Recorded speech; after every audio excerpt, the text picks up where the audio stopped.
네, 이번 시간에는 오리나무 좀에 대해 좀 살펴보도록 하겠습니다. 오리나무 좀은 대표적인 청공성 해충이잖아요.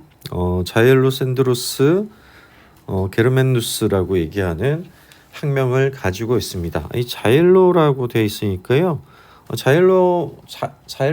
자일렘이 뭔가요? 물관이잖아요. 그래서 결국은 이 오리나무 좀은 물관을 가해하는 해충이라고 얘기할 수가 있겠죠. 물관을 가해하기 위해서는 암브로시아 균을 가지고 다니면서 물관에 뿌려버리면 물관이 막히게 된다. 이것도 일맥상통하겠네요. 그죠? 그래서 오리나무 좀은 암브로시아 균을 가지고 다니면서 배양하는 암브로시아 비틀이다라고 생각을 하시면 되겠죠. 그죠? 이 오리나무 좀은 오리나무, 예전에 우리가 오리나무를 사방공사를 할 때 많이 식재를 했죠. 그죠? 그래서 오리나무를 식재하면서 특히 사방오리를 많이 식재를 했었고요. 이 오리나무 점이 이 식재를 많이 하다 보니까 오리나무 점도 많이 또 번성을 하게 됐습니다. 그리고 이 오리나무 점은 이 오리나무에만 발생하는 게 아니고요. 참나무, 밤나무, 감나무, 대추나무, 사과나무, 자두나무 되게 많죠. 한 150여 종 정도 된다고 얘기합니다. 거기다가 침엽수까지도 가해를 합니다. 침엽수도 가해를 한다. 편백, 삼나무 아니면 일본 잎갈나무 이런 것들도 가해를 하니까요. 혹시나 오리나무 좀은 한렵수만 가해한다라고 생각을 하시면 안 되겠죠. 그죠? 침엽수도 가해한다. 이런 내용을 같이 기억을 해 두시고요. 오리나무 좀은 1년에 2, 3회 발생을 하죠. 그래서 2, 3회 발생을 하기 때문에 그 피해가 꽤 상당하게 발생을 한다라고 생각을 하시면 되겠습니다. 기본적인 특성은 나무좀과 비슷하죠. 나무좀이 뭔가요? 일단 집합회로만 분비하고 공동으로 가해를 하고, 그리고 1.8m 이하에서 공동으로 가해해서 나무를 죽인다. 이런 습성은 나무좀의 일반적인 특성을 따라간다라고 생각을 하시면 되겠습니다. 그리고 이 모양도 간단하게 보면요. 모양을 보면 이렇게 앞쪽이 이렇게 그려볼까요? 이렇게 그려보면요. 앞쪽이 뭉퉁하게 되어 있습니다. 이런 형태고요.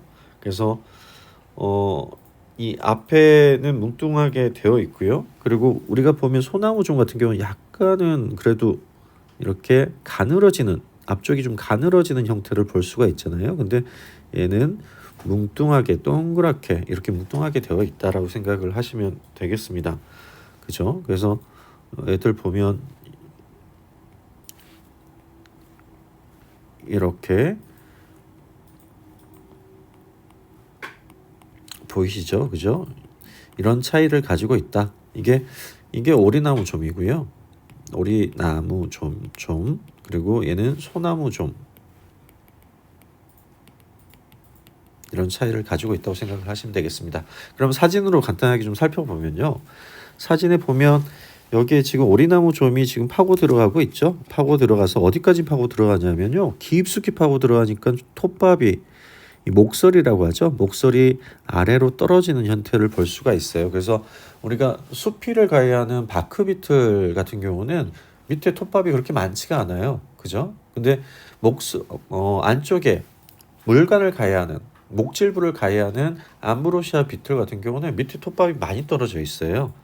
그래서 강능 긴 나무좀이나 이런 오리나무 좀 밑에는 그 나무 밑에는 톱밥이 많이 떨어져 있다 생각을 하시면 되겠습니다. 네, 그리고 여기 보시면 결국은 여기 물관이잖아요. 물관에 곰팡이 균이 퍼지면서 물관을 막게 돼서 시드름 증상을 보이게 되는 게 특징입니다. 그죠? 그래서 여기에 보면 알에서 깬 애벌레들이 이렇게 모여 있는 걸 볼 수가 있고요. 그 다음에 이 모여 있다가 여기에 크게 목질부 안에서 방을 이렇게 만들어요.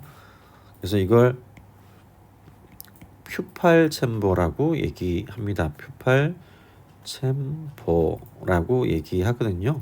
챔버 H가 빠졌네요.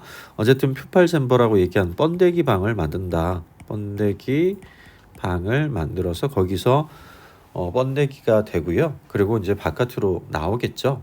그런데 여기 보시면 하얀색으로 되어 있는 거 보이시나요? 이게 암브로시아 균이라고 생각을 하시면 되겠습니다. 이 암브로시아 균을 이렇게 재배를 하면서 새끼를 키우는 애벌레가 자라나는 모습을 볼 수가 있습니다.